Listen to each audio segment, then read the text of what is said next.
Hello everyone, welcome back to my YouTube channel School of Nurse. Dear everyone, আজকে আমরা আলোচনা করব JPBN 2024 সংক্রান্ত বিষয়।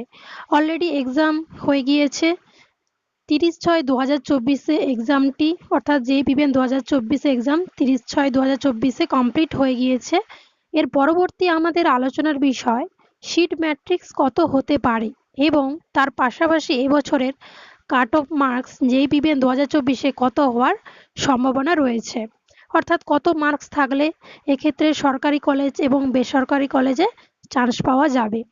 কোশ্চেন কিন্তু ভালো হয়েছে, কোশ্চেন স্ট্যান্ডার্ড টাইপের ছিল, খুব হার্ড কোশ্চেন এবং খুব একটা ইজি কোশ্চেন দেওয়া হয়নি, যেটা অধিকাংশ স্টুডেন্টদের কাছ থেকে আমরা ফিডব্যাক পেয়েছি। তো আজকে যেটা আলোচনার বিষয় গভর্নমেন্ট এবং প্রাইভেট সিট ম্যাট্রিক্স কত রয়েছে সেটা, অর্থাৎ এবং তার পাশাপাশি এখানে গভর্নমেন্ট সিট কত রয়েছে, আজকে সেই বিষয়টি নিয়ে আলোচনা করব। তো টোটাল বিষয়টি আলোচনা করা যাক। এখানে কিন্তু JPBN 2024-এ 2022-23-এ সিট সংখ্যার ভিত্তিতে আমি আপনাদেরকে বলবো। তো এখানে দেখে নেওয়া যাক। 2022-এ 23-এ সিট সংখ্যা ছিল 1040টি, গভর্নমেন্ট সিট ছিল 565টি এবং প্রাইভেট সিট ছিল 475টি। তা সেখানে জেনারেল ক্যাটাগরিদের ক্ষেত্রে সিট সংখ্যা ছিল 562 এবং সেটা হচ্ছে প্রাইভেট গভর্নমেন্ট মিলিয়ে সিট সংখ্যা ছিল 562 এবং ওবিসি এদের ক্ষেত্রে গভর্নমেন্ট প্রাইভেট মিলিয়ে 102 সিট ছিল।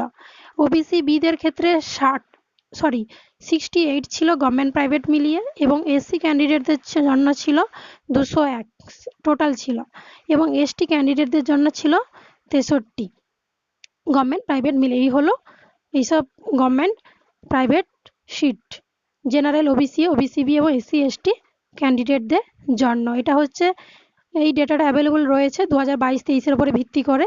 তো এইরকমই এই বছর হতে পারে, বেশি হবে না কম হবে না, এরকমই কাছাকাছি থাকবে। যদি কোশ্চেন হার্ড হয়ে থাকে তাহলে কাট অফ কমার কিছু আশা রয়েছে। কোশ্চেন যেহেতু স্ট্যান্ডার্ড ছিল কাট অফ কমবে না, বরং ইনক্রিজড হওয়ার আশা রয়েছে এই JPBN 2024-এ। তো এই কাট অফটা হবে, অর্থাৎ কাট অফের উপর নির্ভর করে জিএমআর অর্থাৎ জেনারেল মেরিট র্যাঙ্কটা তৈরি হবে। এই জিএমআর অর্থাৎ জেনারেল মেরিট র্যাঙ্কের উপর নির্ভর করে কাউন্সেলিং আপনাদের হবে। রেজাল্ট কিন্তু খুব তাড়াতাড়ি প্রকাশ হবে, জুলাইয়ের শেষ অথবা আগস্টের ফার্স্ট উইকের মধ্যে রেজাল্ট বেরোনোর একটা পসিবিলিটি রয়েছে। বিশেষ করে আগস্টের ফার্স্ট উইকে রেজাল্ট বেরোনোর চান্সটা বেশি। তো আপনারা যতটা স্কোর করবেন তার উপরে কিন্তু ভিত্তি করে জিএমআর অর্থাৎ জেনারেল মেরিট র্যাঙ্কটা আসবে এবং তার উপরে ভিত্তি করে সরকারি এবং বেসরকারি কলেজে কাউন্সেলিংটা হবে পোস্ট বেসিক বিএসসি নার্সিংয়ের। কাট অফ কত হলে সরকারি কলেজে চান্স পাবে এবং বেসরকারি কলেজে চান্স পাবে, মিনিমাম কাট অফ কত হওয়া দরকার।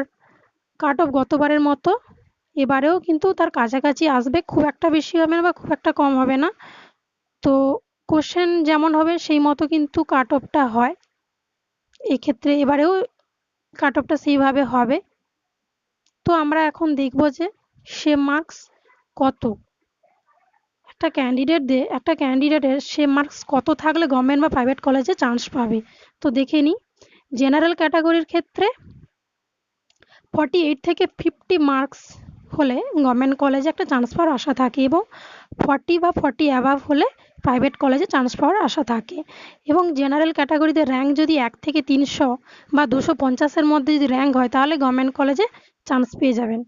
ওবিসি এ ক্যান্ডিডেটদের ক্ষেত্রে 42 থেকে 45 মার্কস হলে গভর্নমেন্ট কলেজ পেয়ে যাবেন। ওবিসি বি ক্যান্ডিডেটদের ক্ষেত্রে 45 থেকে 48 কাট অফ হয়। তো এইরকম মার্কস পেলে গভর্নমেন্ট কলেজে চান্স পেয়ে যেতে পারেন।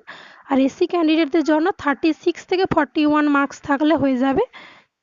আর এসটি ক্যান্ডিডেটদের জন্য 33 থেকে 37 মার্কস থাকলে গভর্নমেন্ট কলেজ পাওয়ার একটা চান্স থাকে।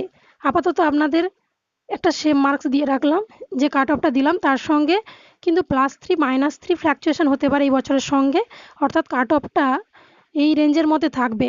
+3 -3, 3 বেশি 3 কম এরকম হতে পারে এই বছরের মধ্যে এই বছরে এইভাবে ফ্ল্যাকচুয়েশন হতে পারে। এটা কিন্তু ফাইনাল নয়, ফাইনাল ম্যাট্রিক্স নয় অথবা ফাইনাল কাট অফ নয়, এটা প্রাথমিকভাবে দেওয়া হলো। তো আপনারা যারা এক্সাম দিয়েছেন কেমন মার্কস পাবেন।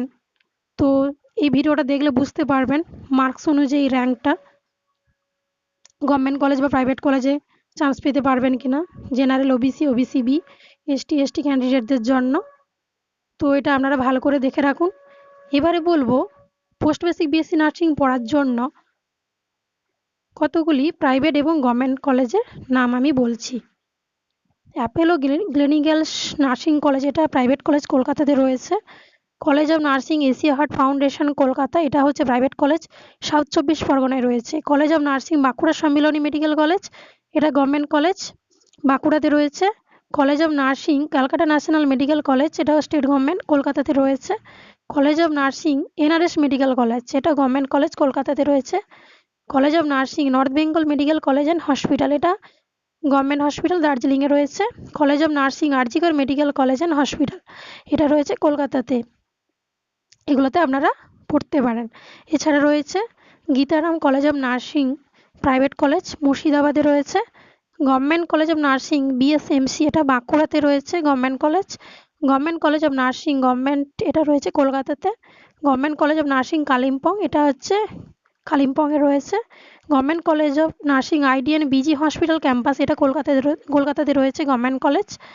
Government college of nursing medical college and hospital, Kolkata, এটা গভর্নমেন্ট কলেজ, কলকাতাতে রয়েছে। International institute of nursing and research, এটা প্রাইভেট কলেজ, নদিয়াতে রয়েছে। Jiaganj school and college of nursing, এটা প্রাইভেট কলেজ, মুর্শিদাবাদে রয়েছে। Ma Sarada college of nursing Ramakrishna mission Seva Pratishthan, এটা গভর্নমেন্ট মেডিকেল কলেজ, কলকাতাতে রয়েছে। তো এইসব গভর্নমেন্ট প্রাইভেট কলেজগুলোতে আপনারা পোস্ট বেসিক বিএসসি নার্সিং পড়ার জন্য চুজ করতে পারেন। এছাড়াও রয়েছে Ma Sarada college of nursing private college, কলকাতাতে রয়েছে। Peerless institute of nursing college, এটা হচ্ছে কলকাতাতে রয়েছে, private college. Priyamvada Birla institute of nursing college, এটা প্রাইভেট কলেজ, কলকাতাতে রয়েছে। Ramakrishna mission Seva Pratishthan Vivekananda institute of medical sciences, এটা রয়েছে কলকাতাতে, প্রাইভেট মেডিকেল কলেজ।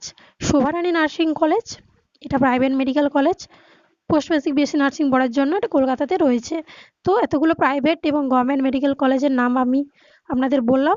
এগুলোর মধ্যে আপনারা চুজ করতে পারেন র্যাঙ্ক বেসিসে। তো আজকে এই পর্যন্ত। পুরো ভিডিওটি দেখার জন্য আপনাদের সবাইকে ধন্যবাদ। আপনারা যদি আমার চ্যানেলে নতুন হয়ে থাকেন, নার্সিং রিলেটেড এরকম আরও ইনফরমেটিভ ভিডিও পেতে আমার চ্যানেলটিকে সাবস্ক্রাইব করে রাখবেন। ভিডিওটি ভালো লাগলে লাইক, শেয়ার করে দেবেন এবং কোনো কিছু জানার থাকলে বা কোয়ারি থাকলে কমেন্টসে জানাতে পারেন। যাদের 2024 এক্সাম ভালো হয়নি, 2025 এক্সামের জন্য প্রিপারেশন নেওয়া শুরু করে দিন। তো আজকে এই পর্যন্ত। সবাই ভালো থাকবেন, সুস্থ থাকবেন। Good bye, tata.